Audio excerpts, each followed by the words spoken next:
Para poder empezar a explorar conjuntos de datos utilizando Python, lo primero es descargar Python. Desde esta URL, python.org/downloads, podemos descargar la última versión de Python. Igual si necesitamos descargar Python para otra plataforma, acá podemos hacer un clic, seleccionar cuál es la plataforma y descargaremos la versión de esa plataforma. Si queremos descargar un release o una versión en particular de Python, también tenemos acá las últimas versiones. Y podemos descargar esa versión en particular. Siempre es recomendable descargar la última versión. Entonces, una vez descargado e instalado Python, vamos a conocer un poquito sobre scikit-learn, sobre pandas y sobre matplotlib. Scikit-learn es una librería de clases que ofrece muchísimos elementos para aprendizaje, para hacer análisis de datos, para interactuar con datos.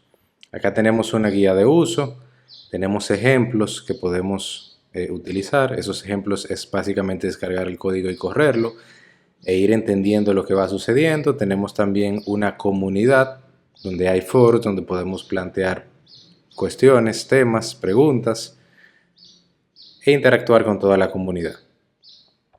Empezamos acá por la instalación, pip install scikit-learn, eso ya nos instala scikit-learn y el mismo proceso de instalación lo llevamos a cabo tanto con pandas como con matplotlib. Pandas es una librería que tiene un conjunto de clases especiales para trabajar con datos, para manipular datos en sentido general. Permite crear objetos que ya tienen una serie de atributos y una serie de funciones o métodos que nos permiten interactuar de una forma súper sencilla con data. Muchas cosas que necesitamos hacer en el día a día ya hay métodos que hacen eso en pandas. Y matplotlib es una librería cuyo fin principal es graficar, es mostrarnos de manera visual un conjunto de datos o un subconjunto o un conjunto de objetos de datos. Esas son las tres librerías que vamos a ver durante nuestra exploración de un conjunto de datos utilizando Python. En mi caso particular, yo voy a estar usando el IDE PyCharm. Pero no es el único IDE que se puede usar. Pueden usar el IDE de su preferencia, con aquel que se sientan más cómodos. Vamos a crear un nuevo proyecto. A este proyecto vamos a ponerle exploración de datos. Le vamos a decir que queremos crear un nuevo ambiente, un ambiente virtual en este caso. De ese modo, todos los módulos, todas las librerías que instalemos se van a agregar a este ambiente virtual. Si yo muevo el proyecto conjunto con su virtual environment o ambiente virtual, voy a mover también todas las instalaciones y todas las dependencias que necesito. Seleccionamos acá el intérprete. Yo tengo instalado el Python 3.9 y le damos a crear.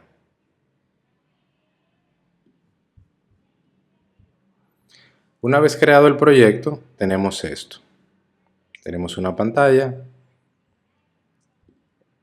donde podemos escribir código fuente. En este caso está seleccionado el archivo main, que es el archivo que se crea por defecto. Y por ahora vamos a borrar todo el código que tenemos acá para poder empezar nuestra exploración de datos. Lo primero que vamos a hacer es renombrar el archivo. Vamos a ver dónde está la opción, refactor, rename, y vamos a ponerle exploración. Vamos a poner esto un poco más grande y ahora sí vamos a empezar. Lo primero que vamos a hacer es que vamos a importar aquello que necesitamos. Vemos que desde scikit-learn, que se abrevia así como sklearn, queremos importar los datasets. Scikit-learn trae un conjunto de datasets o una serie de conjuntos de datos que sirven precisamente para eso, para tener data de prueba contra la cual interactuar. Vamos a importar pandas y le vamos a poner un alias y vamos a importar matplotlib pyplot y le vamos a poner un alias también. Entonces los tres me marcan error porque yo necesito instalar esos paquetes. Entonces hay varias formas de instalarlo. Podemos venir acá en el terminal e instalarlo uno por uno. Decir, por ejemplo, pip install sklearn. Eso va a instalar scikit-learn. Me dice que ya está instalado. En un momentico debería desaparecer esa línea. Lo mismo podemos hacer con pandas y lo mismo también con matplotlib. Aquí se está instalando pandas. Y matplotlib vamos a instalarlo de una manera diferente. La instalación es la misma para los tres, pero de esta forma podemos conocer otras maneras de instalar estos paquetes. Entonces, otra forma que proveen muchos IDEs es cuando colocamos el mouse encima, que nos dice cómo podemos resolver ese problema. Me dice, mira, debes instalar ese paquete. Si hacemos clic acá, ese paquete se va a instalar. Y acá se ve la instalación de ese otro paquete. Entonces actualmente ya instalamos scikit-learn, se está instalando pandas y también se está instalando matplotlib. Una vez que esto termine y que el proyecto vuelva a indexar las librerías que tiene agregadas, entonces va a quitar esta línea roja de indicación de error. Bien, acá me dice que terminó de instalar correctamente y desaparecen los errores que teníamos acá arriba. Vamos a limpiar esta consola y ahora sí vamos a empezar nuestra exploración de datos. Vamos a crear una variable llamada data y en ella vamos a almacenar el dataset de iris. De la clase datasets tenemos un método que se llama loadIris, que lo que hace es devolver el dataset de iris y esto se va a almacenar en la variable llamada data. Para confirmar esto podemos imprimir dicha variable y ver que efectivamente tenemos la data del dataset de iris. Inicialmente tarda un poquito y ya terminó. Y vemos cómo están todos los datos de iris. Tenemos acá el valor de cada una de las columnas, que ya sabemos que se refiere a longitud y ancho del sépalo, longitud y ancho del pétalo. Dentro del dataset tenemos otros elementos, como por ejemplo el target. La variable target o variable objetivo es la variable a predecir. En este caso es la clase o la clasificación de cada uno de estos objetos de datos. Para la clasificación tenemos tres valores posibles en este dataset. Tenemos 0, 1 y 2, porque son tres tipos de flor. Cada uno de estos tiene un nombre en particular. El 0 es setosa, el 1 es versicolor y el 2 es virgínica. Entonces, de esos 150 registros del dataset de iris, tenemos un grupo que corresponden a setosa, todas aquellas que en el target o la variable objetivo tienen 0. El nombre de esa variable objetivo es setosa. Los que tienen 1 es versicolor y los que tienen 2 es virgínica, en el mismo orden en el que están acá. Me dice que tiene un total de 150 instancias o 150 registros y que hay 50 en cada una de las clases, de un total de 3 clases. Tiene 4 atributos que son numéricos y por acá están los nombres de los atributos. Longitud del sépalo, ancho del sépalo, longitud del pétalo y ancho del pétalo. Y acá hay otras informaciones, otra metadata. Los metadatos son datos acerca de los datos. Entonces aquí tenemos otros datos que nos ayudan a entender ese conjunto de datos. La distribución de la clase, 33.3 para cada una, es una distribución equitativa. ya que son 150 registros y son 50 de cada uno. Pero todo eso por el momento no nos interesa tanto.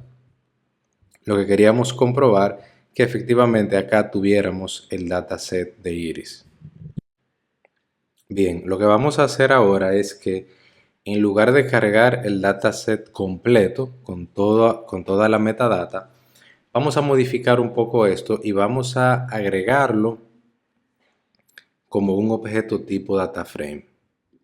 Entonces, para esto vamos a hacer una conversión. Tenemos acá pandas, que le pusimos el alias PD. Vamos a utilizar acá el objeto DataFrame y esto lo vamos a convertir a DataFrame.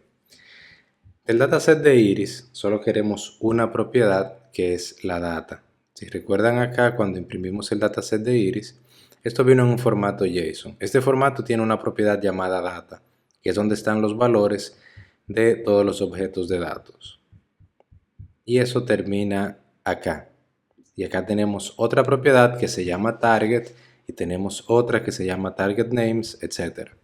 Entonces, cuando yo le digo que quiero solo la propiedad data, es solamente esta parte, solo el valor asociado a esta data. Entonces, ahí ya yo no voy a tener todos los otros atributos. Lo que voy a hacer es que voy a agregar las columnas y le voy a poner nombre yo a las columnas. Esto recibe una lista de string y vamos a decirle que la primera es largo sépalo. Vamos a poner esto en la otra línea para que se pueda ver correctamente. Ancho sépalo. Largo pétalo. Y ancho pétalo. Estos son parámetros opcionales, son parámetros que podemos pasarle o no a un determinado objeto o función y que podemos especificar el nombre, porque recibe más de un parámetro opcional. Cuando yo le pase un valor, yo le especifico a qué parámetro yo quiero que vaya. En este caso va a columnas. Ahora, si imprimimos esta data, vamos a obtener un resultado muy similar, solo que ahora toda la data o toda la metadata que se veía al final no está. Y tenemos solamente esto. Tenemos largo sépalo, ancho sépalo, largo pétalo y ancho pétalo. Se muestra como en forma de resumen cuando imprimimos un objeto tipo DataFrame, donde muestra los primeros 5 registros o 5 objetos, luego pone 3 puntitos para indicar que iban más objetos y luego los últimos 5. Me dice acá cuántas filas y cuántas columnas tiene en total. Puede que en alguna ocasión no queramos ver esto, como es el caso de este conjunto de datos que es bastante pequeño, y queremos ver todos los datos. En ese caso, una forma sencilla de resolverlo es diciéndole que queremos convertir esto a string y ya deja de imprimirse un objeto tipo DataFrame, sino que hace una conversión a string de todo lo que tiene y por consiguiente lo muestra completo. En este caso yo no estoy guardando esa variable como string, yo hago la conversión al momento de imprimirlo. Yo le digo, mira, esta variable que es DataFrame, antes de imprimirla, conviérteme eso a string. Todo eso sucede en memoria. Si yo intento imprimir nuevamente data sigue siendo un DataFrame y me va a imprimir como se imprime un DataFrame. Ahora, si yo dijera data va a ser igual a data to string, ahí sí se convierte a string y se guarda como una variable de tipo string. Entonces, la variable data sigue siendo DataFrame. Podemos confirmarlo utilizando la función type, que al pasarle una variable nos imprime o nos devuelve cuál es el tipo de datos de esa variable. En este caso me dice que es DataFrame, la variable data. Entonces, al yo invocar el método toString, lo que hago es visualizarlo completo. Si no lo hago así, solamente visualizo una parte de ese conjunto de datos, un resumen, el principio y el final. Y el resumen de las dimensiones, qué tantas filas y qué tantas columnas tiene dicho objeto. Entonces, aquí estamos cargando el dataset directamente desde scikit-learn. Podemos también, si queremos, cargarlo directamente desde un archivo. Vamos a descargar de acá el dataset de Iris. Vamos a descargar el zip. Fíjense, por acá está el dataset. Tiene aquí las clases, bueno, los atributos, perdón, y la clase aquí al final, o la especie, el tipo de Iris. Aquí ya se descargó un archivo comprimido. Vamos a descomprimirlo y a cargar ese CSV. Es un archivo CSV.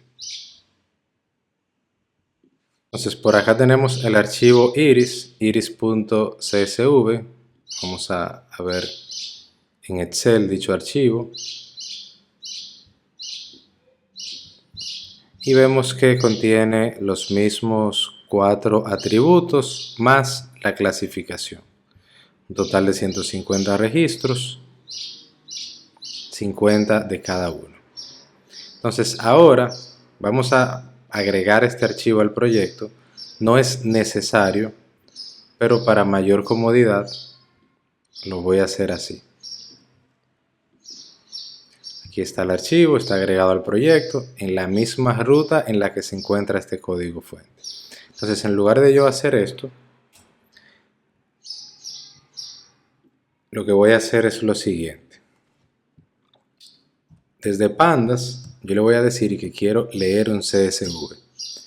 Y acá yo le especifico la ruta donde se encuentra ese archivo.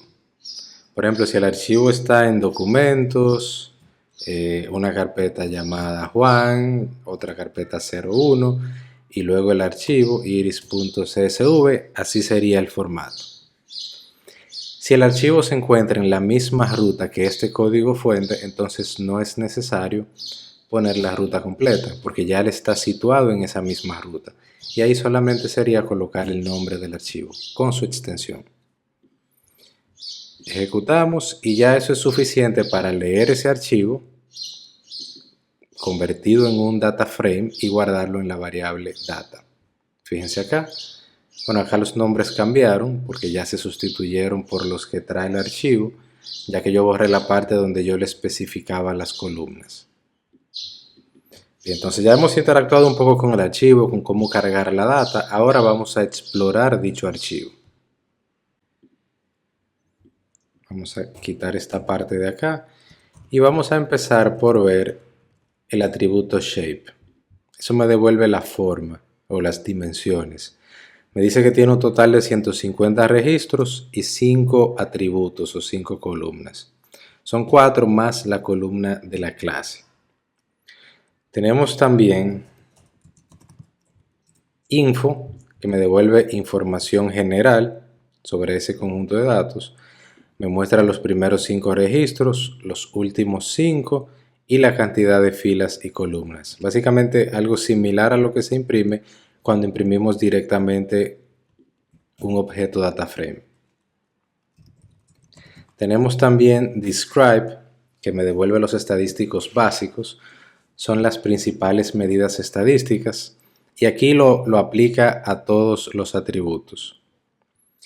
Longitud del pétalo, veo acá la cantidad, la media, desviación estándar, valor mínimo, valor máximo y percentiles de 25, 50 y 75.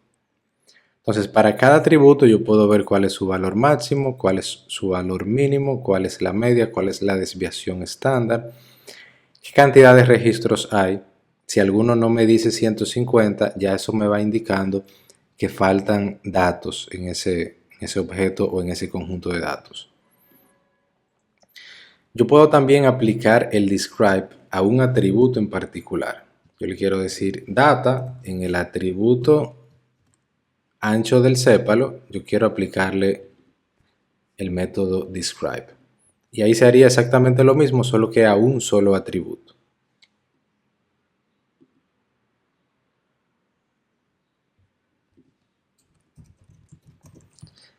Tenemos el método head, que me devuelve los primeros 5 registros del conjunto de datos. Acá están. Recibe un parámetro opcional. Fíjense si colocamos el mouse encima, que dice int igual a 5. por defecto es 5 el valor, el atributo es n int igual a 5. Si yo le digo que va a ser igual a 10, que le paso un valor, entonces él deja de usar el valor por defecto y empieza a usar ese valor que yo le estoy pasando. Puedo incluso asignar directamente al nombre de la variable, como lo hacía con las columnas.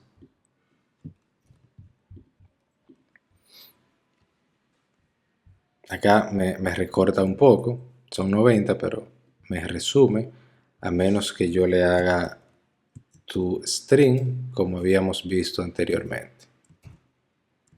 Entonces head tiene también su contraparte, que es el método tail, que devuelve los últimos 5 registros por defecto. Fíjense que los registros tienen un ID que no está en el archivo, que es interno del data frame, para poder saber cuáles son los primeros, cuáles son los últimos. Si le ponemos acá 10, me va a devolver los últimos 10. Si le dejamos 1, va a devolver solo el último de los registros, que es el número 149.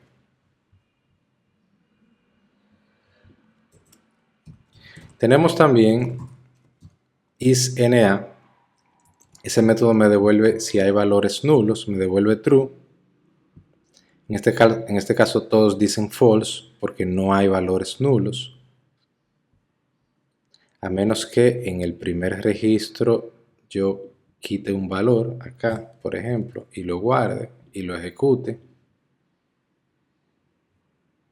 Ahora sí me dice true, hay un valor faltante. Y eso es parte de cómo yo voy explorando el conjunto de datos para encontrar esos errores comunes que afectan el nivel de calidad de datos, que son los datos faltantes, los datos duplicados, etc. Asimismo, también tenemos un método que se llama isNull, que es muy similar a isNA, que también me devuelve true si no tiene valor. Entonces, ahora vamos a imprimir data agrupada. Vamos a utilizar el método groupBy y le vamos a especificar que queremos agrupar por este atributo. Y de esa agrupación queremos ver el tamaño de cada uno de los grupos. Esto me devuelve agrupados por especie, el valor de especie son estas, y me dice que de setosa tengo 50, de versicolor tengo 50 y de virgínica también tengo 50. Hay otra forma de hacer esto mismo, que es directamente por la columna o atributo, y luego le decimos que queremos contar los valores o hacer un value counts. Vete al conjunto de datos, de ese conjunto de datos vete al atributo especie y luego cuéntame los valores. Estos son métodos ya predefinidos en Pandas que simplifican bastante este proceso de exploración de datos.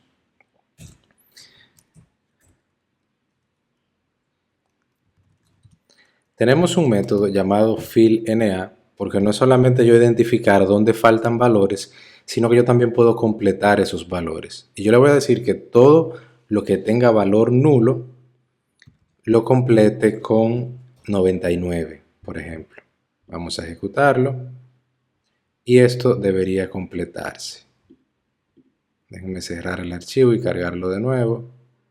Bueno, vamos a imprimirlo directamente para ver el resultado acá.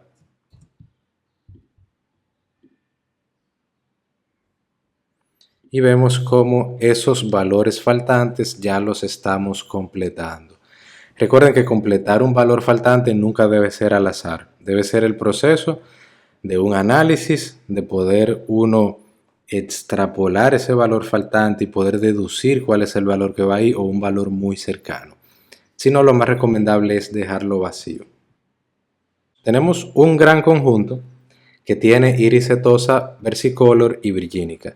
Pero yo quiero separar cada una de esas clases de iris en un grupo distinto o en un subconjunto de datos. Voy a crear una variable que se va a llamar setosa y setosa va a contener la variable data que tiene todos los datos. Pero yo no quiero todo. Yo quiero aquellos donde para la variable data en el atributo especie sea igual a setosa. Y ya eso me genera un conjunto de datos o un subconjunto. Vamos a imprimirlo. Y efectivamente vemos que solo tenemos acá 50 registros y todas son setosa. Del conjunto de datos estoy tomando solo aquellas donde en el atributo especie de esa data es igual a setosa. Vamos a hacer lo mismo con virgínica y vamos a hacer lo mismo con versicolor.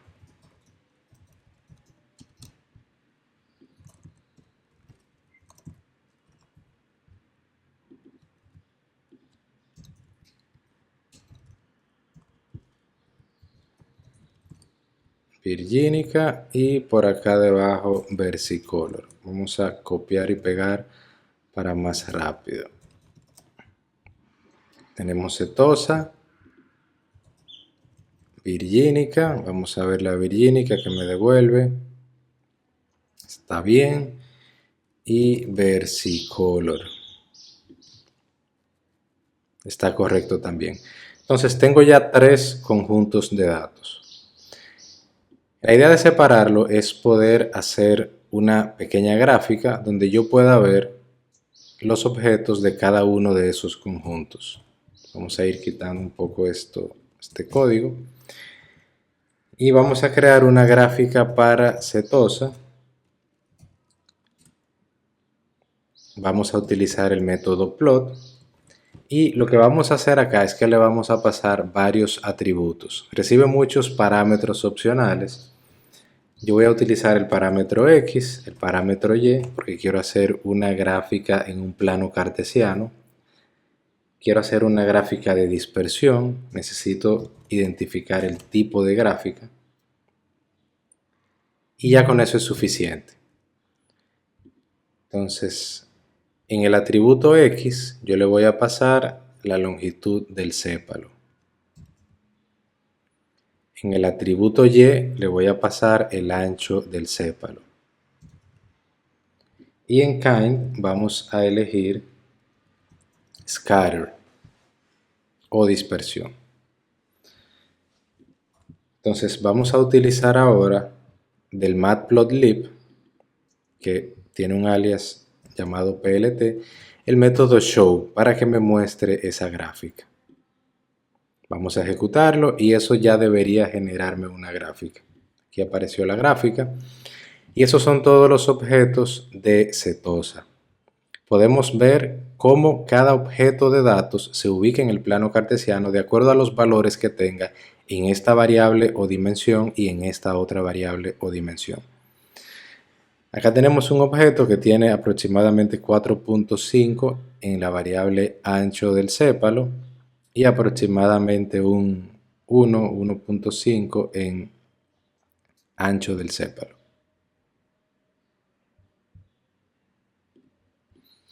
Bien, eso mismo vamos a hacer ahora para todos los objetos de datos. Tenemos setosa,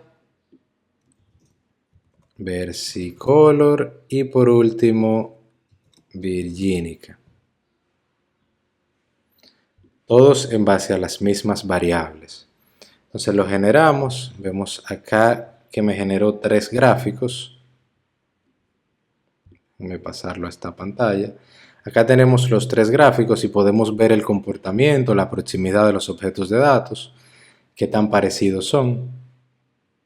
Bueno, es el mismo gráfico en los 3 porque no cambié la variable. Esta variable no la cambié. Aquí va versicolor y acá va virgínica. Estoy generando el gráfico en base al mismo subconjunto. Ahora sí, tengo 3 subconjuntos distintos y voy a tener 3 gráficos distintos. Este es el que vimos ahorita de la setosa. Recuerden este valor. Estos son gráficos nuevos. Entonces lo que vamos a hacer ahora es lo siguiente. Vamos a ponerle un color para poder identificar cada uno. Recuerden que los parámetros opcionales no siempre hay que proveerlo, pero si queremos, ahí estarán disponibles. Color.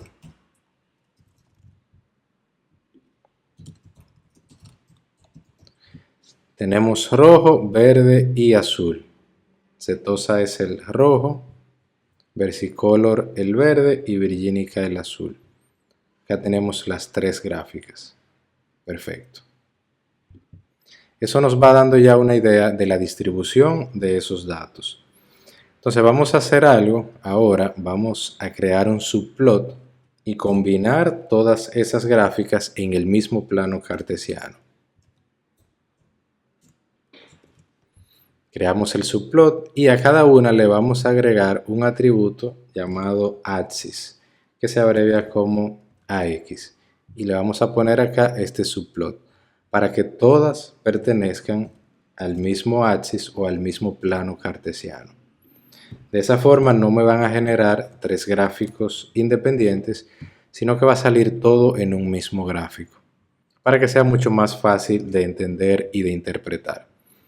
Entonces vemos acá que la setosa es la roja y la setosa realmente es un tipo de flor que se diferencia grandemente en estos dos atributos de los demás tipos.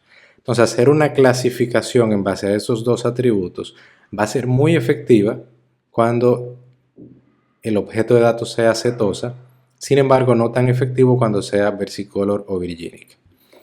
Vamos a hacer un cambio. Vamos a cambiar los atributos de la gráfica. Vamos a usar el pétalo ahora para ver cómo se comporta la gráfica, cómo va cambiando según usamos otros atributos. Es una forma también de darnos cuenta cuáles atributos tienen mayor peso al momento de hacer una clasificación.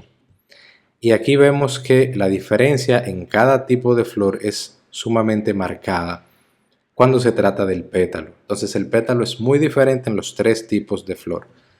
El pétalo va a ser una variable de mucho peso al momento de clasificar estos objetos de datos. Vamos a borrar todo esto y vamos a hacer un ejemplo de un gráfico comparativo de barras. Vamos a hacer los gráficos en función a los juegos ganados y perdidos de un grupo de equipos de fútbol. Vamos a tener una lista de valores donde vamos a tener los juegos ganados, otro donde vamos a tener los juegos perdidos y otro donde vamos a tener el índice. Entonces, imaginemos que tenemos un equipo A. El equipo A tiene un juego ganado, 2 juegos perdidos. Tenemos un equipo B que tiene 17.5 juegos ganados y tiene 8 juegos perdidos. Tenemos un equipo C que tiene 40 juegos ganados y 70 juegos perdidos. Un equipo D que tiene 48 juegos ganados y que tiene 1.5 juegos perdidos. Equipo E con 52 ganados y 25 perdidos. Equipo F, 69 juegos ganados y 12 juegos perdidos. Y por último tenemos equipo G, que tiene 88 juegos ganados y 28 juegos perdidos. Entonces ya tenemos la data. Esa data yo pudiera buscarla de un archivo, conectarme a algún sitio para obtenerla, pero para hacer el ejemplo más práctico y más rápido, como ya vimos en la lectura de archivos, lo estoy haciendo directamente. Entonces vamos a crear nuestra variable u objeto DataFrame. A esto le vamos a pasar como parámetro. Le voy a poner un label acá y le voy a pasar la variable ganado. Esto es solamente para que aparezca en la gráfica como una leyenda. Le vamos a pasar también los juegos perdidos.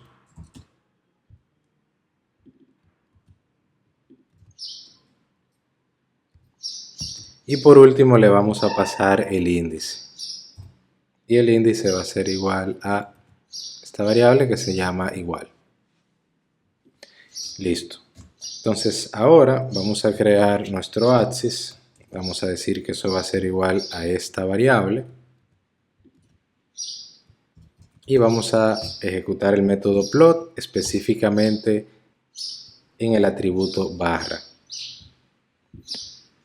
Vamos a correrlo y eso debería generarme un gráfico de barras comparativo de los juegos ganados y perdidos. Bueno, acá no se ve. Necesito ejecutar plt.show porque esto solamente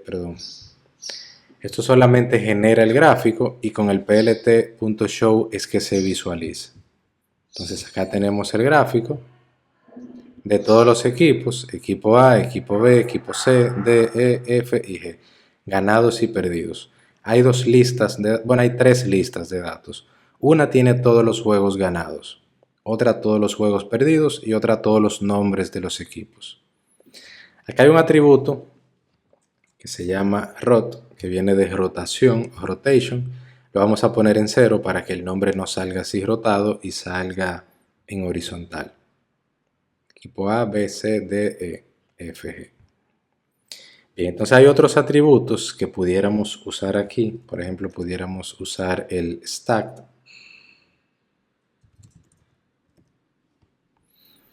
Si lo ponemos como true, eso lo que hace es apilar los gráficos. Entonces quedaría un gráfico encima de otro, ganado y perdido, ganado y perdido, ganado y perdido, ganado y perdido, en una sola barra. Además del stack, también podemos hacer un subplots, que lo que hace es dividirlo, volví y le di a debug, lo que hace es dividirlo en diferentes gráficos y me salen los juegos ganados en un gráfico y los perdidos en otro gráfico.